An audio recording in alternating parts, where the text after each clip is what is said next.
Real estate is a vehicle to build wealth. We all know that. In 2018, I had one rental property and one primary residence. Life was good, but I knew there was so much opportunity out there. With one kiddo and another on the way, traditional house hack was not an option. So stay tuned to find out how I did it.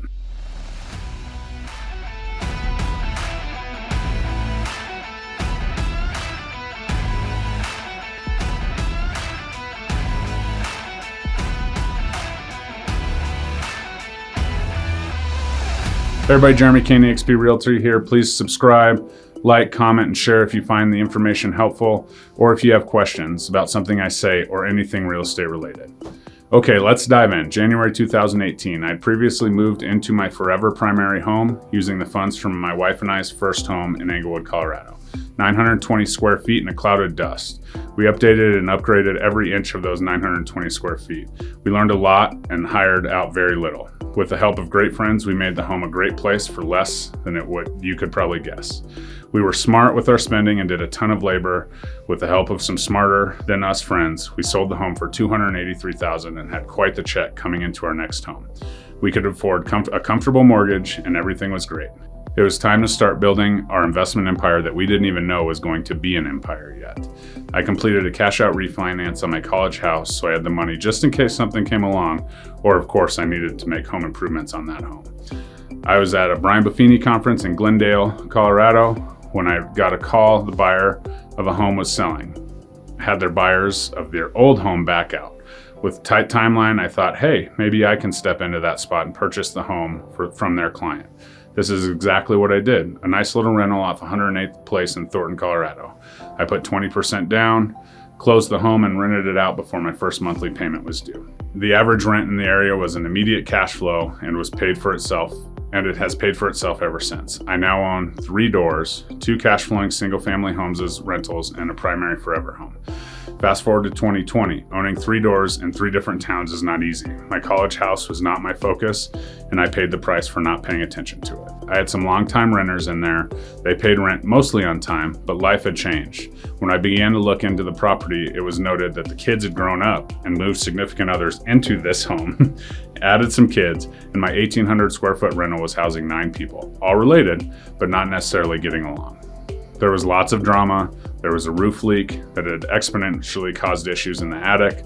Mold was just the beginning and 9 people living in the house had taken a major toll. There was trouble in paradise. The dad and daughter primary renters were no longer getting along. They successfully threw me in the middle, and by some stroke of luck, they all decided to vacate the home in February of 2020. This could have been a serious loss if they reached the eviction moratorium put in place due to COVID in March. But by the time that had happened, I had an empty home. It needed a lot of work. I was able to obtain a home equity line of credit and use that money to fix the home up. I had a great contractor, and that mixed with my wife's keen eye and an insurance claim for a new roof, I'd completely flipped this home and it was ready for the market. We sold that home and completed a 1031 exchange. We were under contract, and one day I was just looking at the MLS. I wanted to get a duplex, but there was nothing that would work with my funds. Needed 25% down in an area that was close to my home so I could keep an eye on it. I then received a notification of a home for sale. It mentioned that you could live in one unit and rent the other. I was intrigued as this screams duplex, but it was not listed as a duplex. It was listed as a single family home. I dug deeper and found out that it was zoned R2 and was in fact a duplex legally. This was a huge opportunity. The home was listed just under $500,000, which was in my wheelhouse and approvable amount. I went over to look at the house with my trusty business partner / wife, and we broke down the property. We knew it had been on the market because at $500,000 listed as a single family home, it was tough sell. We made an offer full price with a seller concession of $5,000. The offer was accepted. We then completed an inspection. New boilers were needed, expensive. We then asked for further concession to get those taken care of and got that too. We made some minor adjustments to the lower level kitchen, added an egress window to the room that didn't have it, and we were off and running. A substantial cash flow in tow. My wife took over the application process and now can check backgrounds and credit, so we hopefully do not end up in the same situation like the college home. She is way better at that than I am. We had the property rented out before the first mortgage payment was due, and we just kind of went with it. Now, with 3 income doors in our primary, the itch was still there. Looking at our finances and the incredibly low interest rate, we looked to a cash out refinance on our primary home, just in case something came up with our primary residence or maybe another rental. I completed a cash out refinance on my primary residence and my payment only went up $100 a month. After a couple of months, we made some upgrades to our home, and then right before my eyes was another duplex 1 mile from the previously purchased duplex just months before. Same size, same bed and bath setup, and I knew exactly what I could get for it for rent. I had my eye on this one, side by side, not up and down like the previous one. It was priced at $600,000, and I made an offer at $560,000 with a $10,000 concession. My offer was not accepted, but then I got a call a few weeks later that the contract had fallen, and if we raised our price a bit, kept the concession in place, it was ours. This one had a tenant that would be staying in the property after the sale. Bonus. We closed on this home in March of 2021. We had the vacant side rented out, and since then we've had the previous tenant relocate to Florida and now have both sides rented out again for market value, covering the mortgage plus. Fast forward to July 2021. We had a vacancy due to COVID job loss at the Thornton home. Was it time to sell this and get another duplex in town? Rates were still great, but inventory was not. I looked at the available duplexes and there was nothing. Then on a whim, I went to a third-party site and started looking at lake houses.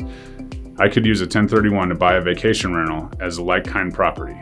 I didn't know much about Wisconsin or Michigan, but I ran some searches. Then I decided to take a look closer to home in Grand Lake. I've been wanting a home in Grand Lake since I was very young and enjoyed great times up there. I had some pretty specific criteria. Needed to be bigger than 1,000 square feet, preferred 3 beds, a garage, and the hard one would be to be on the lake side of the highway. What the heck? A home sitting on an acre and a half, 2 beds, 3 baths, with a full basement that was wide open for finishing, but had finishes. And it was on the east side of the highway. I had talked about this dream a while back with some family members who also expressed interest to buy in. So I went to them and they were in. We didn't need to sell the Thornton rental to make this work. We now are the proud owners of a second home that we also fund through renting out as a short-term rental. 1 month in and some general improvements, here we are. P.S. I also received a seller concession on this one, as well as the sellers installing a brand new septic tank. The journey has been fun. It is not over, and there will be difficult decisions and improvements. But currently we have ownership of 6 income-producing doors and a wonderful primary residence, a vacation home to enjoy with a family when it's not rented out. My journey wasn't perfect, and no empire building journey is the same. The best advice I have for you is just to buy your first home. All of the funds to build this portfolio were generated from real estate solely.